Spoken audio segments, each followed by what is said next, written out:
We're back at the table with this week's line panelists. A train derailment in Philadelphia last month put a national spotlight on train safety.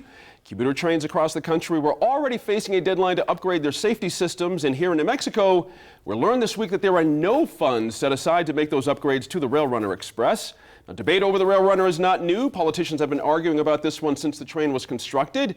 In fact, some opinion pieces were recently published in the Albuquerque Journal and an interesting debate on New Mexico Political Report, an online news site. And Daniel, I'll start with you. You've spoken out against the Rail Runner here many times. Well, that was before I moved to Rio Rancho. That's true. Now you love it. Now we love the Rail Runner. I'm just kidding. Oh, I'm just kidding. I'm Whoa. just kidding. Okay. There are two clear sides to this. I'm thinking about the Ray Garduño, Paul Gessing debate I just referenced on the New Mexico In-Depth side. Very interesting reading. You know, we're on the hook for a good amount of money here for this thing. And it's trouble, I think folks are having trouble seeing the value and putting that word in quotes for that amount of money. Now, where do you come down on this? Where do we need to go to make this thing work? It's a great question. But Gene, we talked about this back when we were doing this. Yeah. You know, this is no surprise. It's no surprise to you, no surprise to anybody at this table. The question was, when we were purchasing this stuff, do we have the money to maintain it? We saw the rail company pushing more of that maintenance to us. You know, we found out now that for a certain amount of time, the Rail Runner wasn't even insured, that it was, they forgot to charge them for the insurance. So, you know, we have got to embrace these opportunities to grow as a community, to attract people from the big urban centers to move out here. People in New York don't want to move here and drive cars. They want public transportation. That's right. People from Dallas, Texas, these big cities that we're trying to attract these young and bright folks to come here and to retain them. But at the same time, we can't go chasing things that we can't afford and let things fail on the wayside. You know, the Rail Runner, it's obviously got a purpose. It needs to be fixed because something's going to happen. And when that catastrophic event happens, it's going to be detrimental. But we've got to look at what the global view is of this. Yeah. Are we going to expand this down to El Paso? Are we going to tie it into a light rail system in Albuquerque? Right. Are you going to give people the ability to fly into Albuquerque, stay at a hotel, not have to rent a car and travel throughout the city, get to Santa Fe, go ski, all doing that stuff? Then it makes us more of a destination resort. We've got to figure this out. These questions need to be answered before we take the first step. Good job there. Tom, Garrity, you know, it's not a lot of money compared to a lot of other systems to take the Rail Runner. It's a really good deal. Yeah. A really good deal. But $793 million is no joke. I mean, and with balloon payments coming not that far down the road to pay for a whole lot more money. So how is the public supposed to feel about these two things? A cheap ride that's good and a quality ride versus that amount of money. How do you reconcile those? And how do you sell that to a guy in Roswell or Carlsbad who's never going to ride the Rail Runner? That's a fair same point. way you sell the spaceport in in the middle of nowhere. You know, I mean, we're still waiting for the first launch, and both the spaceport as well as the Rail Runner were passed during the same legislative session. That's right. And so, you know, I think it's, you know, there are certain things that we need. There's certain things that not everybody's going to utilize. You could put, I'm going to go on a risk here, but you could put behavioral health services in that area.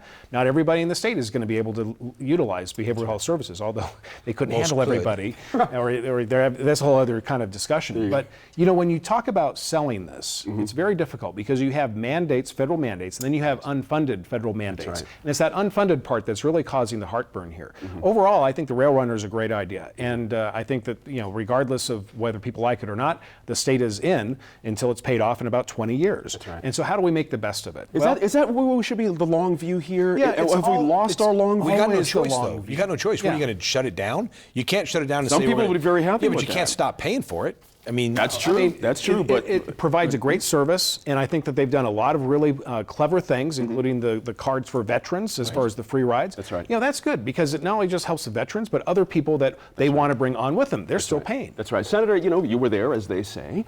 It was the same session, That's too. right. A lot of folks are. I'm glad you picked up so on was the that. supercomputer. Well, Supercomputer, there you go. the Rail Runner, and the We're a little short on time on this one, unfortunately, but it seems, Senator Feldman, that I'm still on that reconciling those two things. 6 cents a mile to ride the Rail Runner, roughly compared to many millions of dollars that everyone's paying for. How do we reconcile those two things? How do we find the value? You mean, how do we there? reconcile highways and public transportation? Fair enough. Well, we have to do both. We have to do both. And there's all this gnashing of teeth about how there's going to be a big balloon payment coming due on the Rail Runner and so on. Nobody talks about our highways. Nobody talks about, I think Jeff Steinborn during the session says, it's as if we are riding on the freeway using monopoly money. Well, our highway trust fund is $100 billion in the red by 2021, not the balloon payment of, I think, $112 million for the Rail Runner. So we have to focus on that, financing that adequately and financing the Rail Runner. I think that the Martinez administration is a dead set against the Rail Runner. It's just a great PR point for them that this added expense has come up. It's going to be like the Real ID. No, none of the states are going to meet this expense. None of the states are going to pay for it. I mean, nobody expects a rail service to pay for itself. No. Nobody, except some do. I take that back. How do we reconcile that fact? It's never going to be a money's break-even situation. No, it's not. But a lot of the systems out East Coast aren't necessarily. That's right. But they're needed. Yes. And coming from Boston, the thing that I saw taking the Rail Runner and taking a transition from Boston was the experience. Yes, it's comfortable in there, but I can go in Boston. I can do this in Santa Fe and get something to eat. I'm sitting there waiting. I have money to spend. I was like, I could buy a croissant or even a burger or something. Sure. And or a cup of coffee. That's not there. Those are revenue opportunities for you. Now, they're not going to cover all the cost, but they definitely could help. Right. That experience there, I mean, for someone not deciding what should I drive, I want to go, I want to drive, but you know what, I can get that Starbucks on the way back.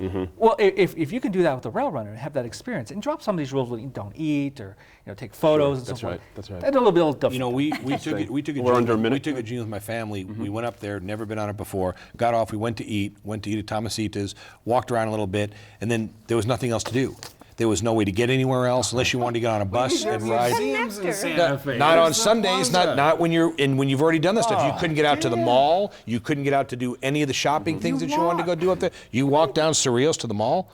Well, no, you walk. I mean, you go to the Plaza area. But that's if you want to buy turquoise jewelry. If you want to go do other things, I've heard people that's say the this only about thing you've got. what you're saying, Dan. And there were some cabs, but there were 6 of us in my family, and there was no one cab. So we talked about going out to that outlet mall out there. That was going to cost $78 for us to take a cab out to there. Wow. So if you're going to take people up to places like this, we have to figure out, same with Albuquerque, figure out ways to let them get out of the one attraction, downtown Santa Fe. Let them get out of that one attraction and go do other things. More people will ride this thing. Yeah, interesting. Up next, we talk about the TASER contract for the city of Albuquerque that was recently released to the public.